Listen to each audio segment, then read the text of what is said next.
Okay, we're doing motivational interviewing today. Today we have Henry. He's a patient with dyslipidemia. He was diagnosed 6 months ago, and he's been having trouble maintaining his diet and his medication schedule. He came into our office today for his routine checkup and to go over his latest lipid panel.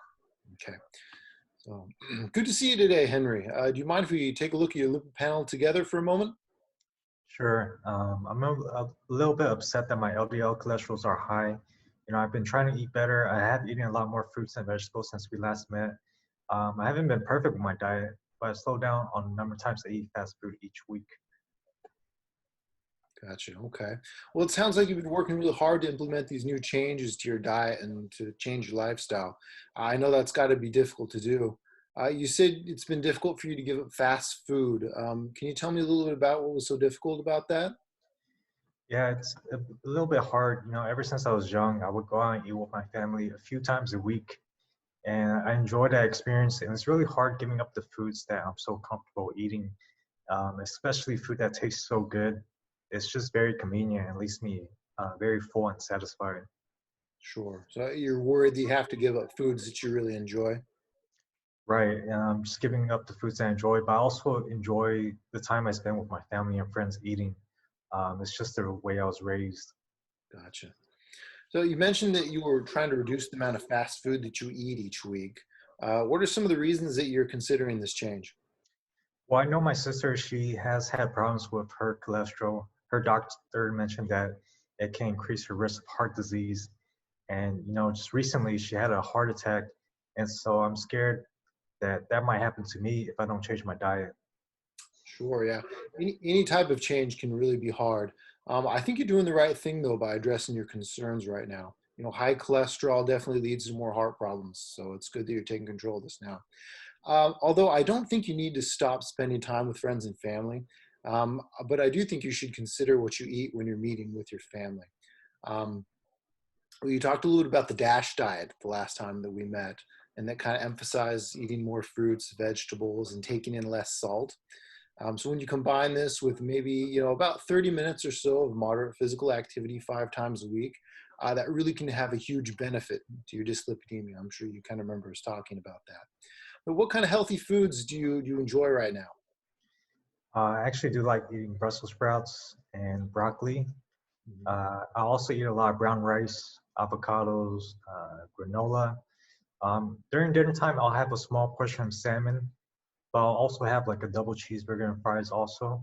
Um, I have changed a lot of what I've eaten, and I've been walking every day, and I thought that would be enough to lower my cholesterol.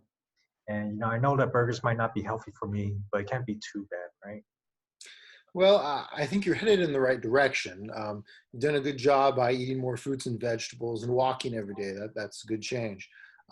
Although the cheeseburger and fries, they can have up to about 1,000 milligrams of sodium in them. So, the DASH diet that we talked about recommends that you only get up to about 1,500 milligrams of sodium today. So you're getting a huge portion of your sodium there. It may be necessary for you to kind of reduce some of your salt intake and your calories.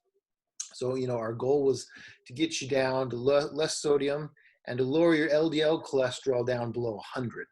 How has the atorvastatin been working out for you? To be honest, sometimes I do forget to take my pills. I do a good job at taking them, but sometimes I'm just so busy I forget to take it.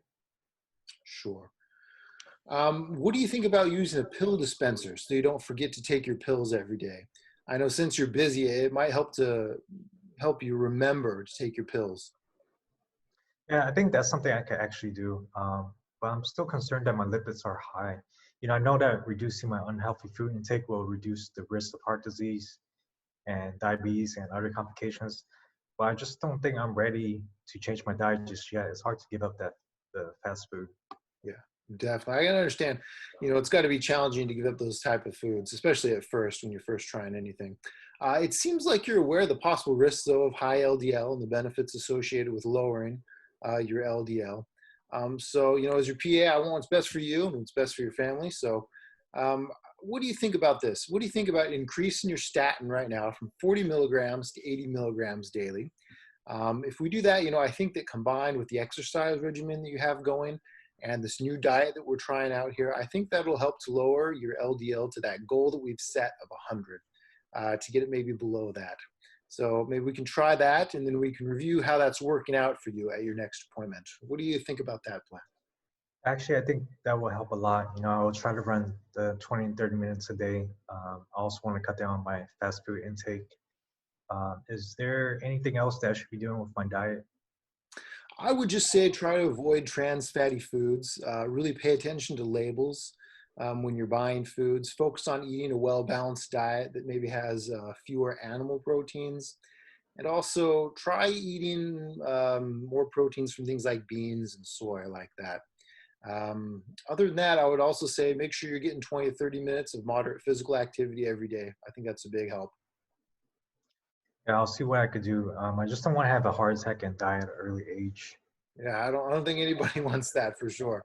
Yeah, no, I'm glad you're concerned about your cholesterol levels. It sounds like you really don't want to have these complications, and you're focused on changing. That's great.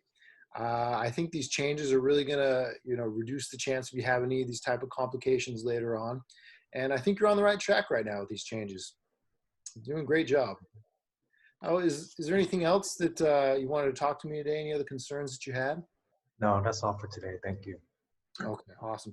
All right, well, we'll talk to you again about 2 months from now, and we'll talk about how things are going. Okay, Okay, appreciate it. Thank you. great. Sounds good, Henry. We'll see you then. Bye.